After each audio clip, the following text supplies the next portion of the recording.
ఓం శ్రీ గురుభ్యో నమ. శ్రీకృష్ణ పరబ్రహ్మణే నమ.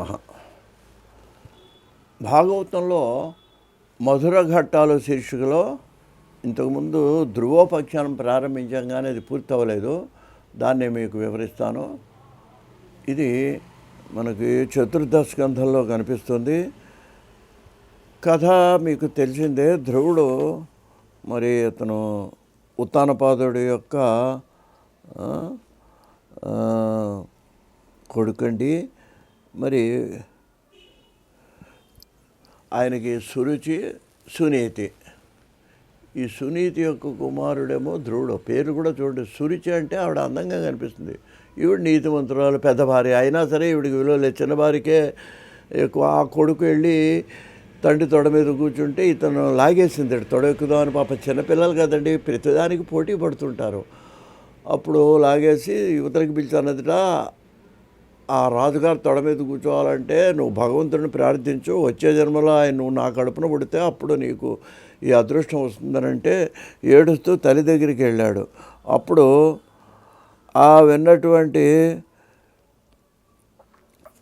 ఆ తల్లి కూడా ఏం చేయలేక, నాయన మీ సవితని చెప్పింది నిజమే, భగవద్ అనుగ్రహం తప్ప నేను చేయగలిగింది లేదు, నేను అసమర్థురాలని.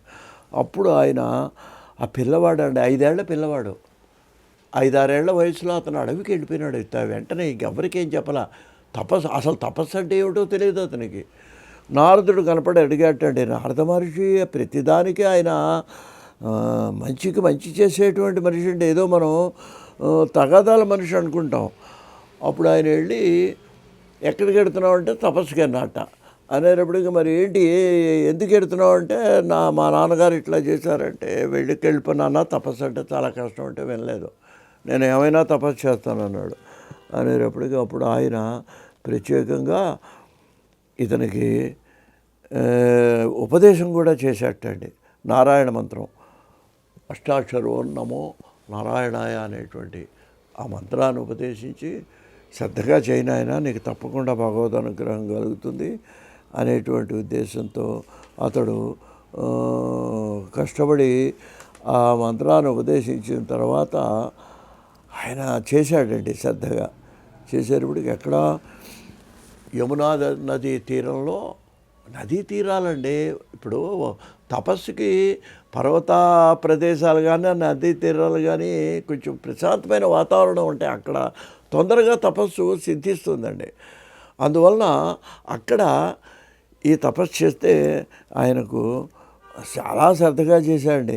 చేసేటప్పటికి భగవంతుని యొక్క అనుగ్రహం కలిగిందండి.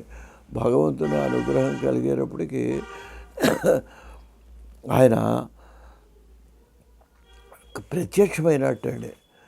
ప్రత్యక్షమయ్యేటప్పటికి అప్పుడు ఆయన గురించి అండి చూశాడు. చూసిన తర్వాత ఈయన ఆయన్ని ప్రార్థించేటండి. ఎంత చక్కటి శ్లోకంలో అసలు ఆ భగవత్ సాక్షాత్కారం పొందేటప్పుడు దాన్ని వర్ణిస్తాడండి. సంస్కృతంలో వ్యాసుడు, తెలుగులో పోతన. వ్యాసుడు అంటాడు, శ్రీవత్సాంగం ఘనశ్యామం పురుషం వనమాలినం శంఖచక్ర గదా పద్మైర అభివ్యక్త చతుర్భుజము కిరీటినం కుండలిన కేయూర వలయాన్విత అని చెప్పేసి ఈ విధంగా ఆయన అటువంటి వర్ణన చేసినటువంటి స్థితిలో మరి ఈయన సంస్కృతంలో స్తుతించాటండి. ఏమని స్తుతించా చూడండి, యోంతః ప్రవిశ్య మమ వాచ విమాం ప్రసుప్తాం సందీపయతి అఖిల శక్తిధర స్వధామ్నా. భగవంతుడిని స్తుతిస్తున్నట్టండి. ఓ భగవంతుడా, నువ్వు నా శరీరంలో ఉండి నా యొక్క శక్తిని, మాట్లాడే శక్తిని, కదిలే శక్తిని ఇస్తున్నావే, అటువంటి నీకు ప్రాణం నమో భగవతే పురుషాయ తుభ్యం, నాకు ప్రాణరూపమైనటువంటి భగవంతుడిని నీకు నమస్కారం అన్నాడు. ఇట్లా అసలు ఎవరు స్తుతించలేరండి. ఎంతో 6 ఏళ్ల కుర్రాడికి భగవత్ సాక్షాత్కారం వల్ల జ్ఞానం కలిగేటప్పటికి అసలు ఇది ఇంకా మర్చిపోయినాడు. ఏది, తండ్రి తొడ మీద కూర్చోవడం మర్చిపోయినాడు.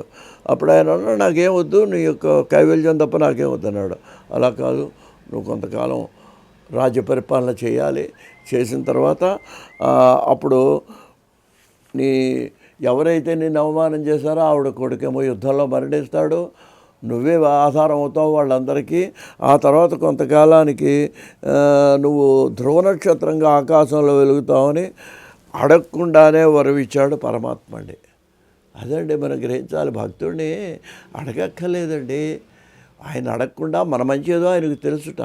అందువల్ల ఇతను అడగకుండానే ఇతనికి ఆకాశంలో స్థిరంగా ఉండేటువంటి ధ్రువ నక్షత్రంగా ఉండమని అతనికి ధ్రువుడికి వరం ఇచ్చాడు. కాబట్టి మరి దీన్ని ఇటువంటి దానివల్ల మనం ఏంటంటేనండి, భగవద్భక్తికి వయసుతో సంబంధం లేదు అనేటువంటి విషయాన్ని మనం గ్రహించాలి. మరి ఆ శ్రద్ధతో గనక భగవంతుడిని స్మరిస్తే, భగవంతుడిని ధ్యానిస్తే తప్పకుండా ఫలితం కలుగుతుంది అనేది కూడా మనం గ్రహించాలని మనవి చేస్తూ స్వస్తి.